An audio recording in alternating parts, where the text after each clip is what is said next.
From JBS Studios in Greater New York, this is the JBS News Update with Teisha Bader.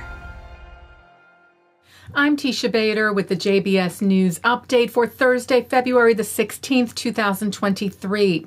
Israel's Foreign Minister Eli Cohen is in Ukraine today. He is the most senior Israeli official to visit the war-torn country since the beginning of the Russian assault.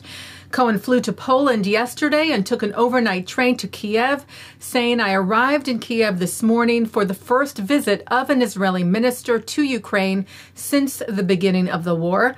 I came to say Israel stands by Ukraine and by the Ukrainian people in their difficult time." Cohen also came to Kyiv, he said, to announce the full reopening of Israel's embassy in the city, and today raised the Israeli flag there with Israel's ambassador to Ukraine, Michael Brodsky. Earlier, he visited the suburb of Bucha, where hundreds of civilians were murdered by Russian forces last year, and visited Babin Yar, where the Nazis and their collaborators murdered over 30,000 Jews in September of 1941.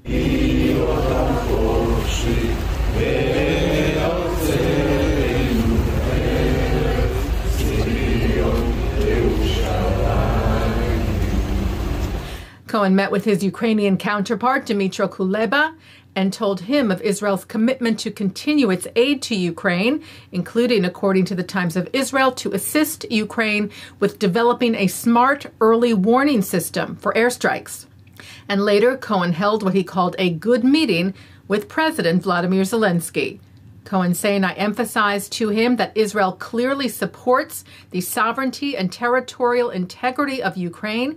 We also agreed that Iran's terrorist activity in Ukraine deserves condemnation and practical steps by the international community in the most severe manner."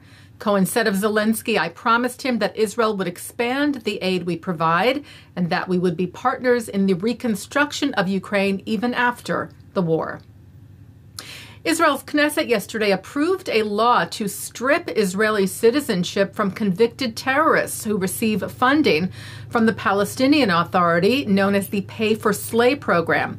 The law's sponsors explain it is inconceivable that citizens and residents of Israel who not only betrayed the state and Israeli society, but who have also agreed to receive payment from the PA as a reward for committing the act of terrorism and continue to benefit from it, will continue to hold Israeli citizenship or residency.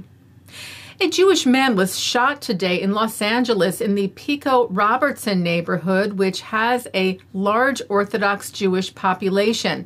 He is the second Jewish man to have been shot in the neighborhood in as many days.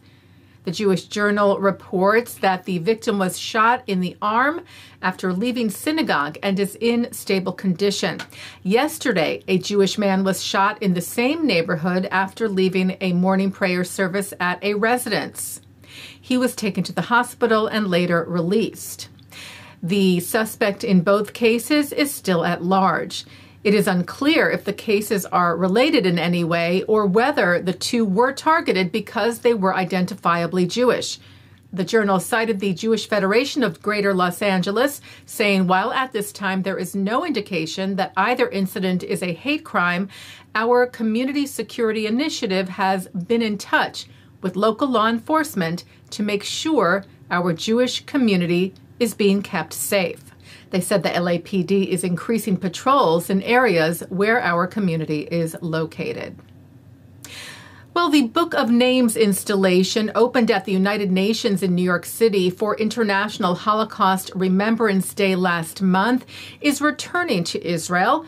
The exhibit, which lists the names of 4.8 million Holocaust victims, will be on display in New York through tomorrow at the UN, Friday the 17th.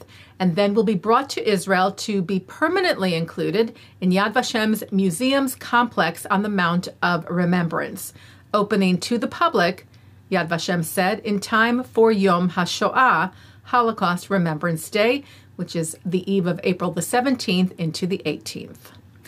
Taking a look now at our programming for tonight on JBS for Thursday, February the 16th at 7 o'clock, author Robert Spencer talks about his book, The Palestinian Delusion, the Catastrophic History of the Middle East Peace Process. At 8, Jonathan Tobin speaks to Daniel Pipes on Top Story. At 9, Charles Jacobs looks at hate on college campuses on L'chaim.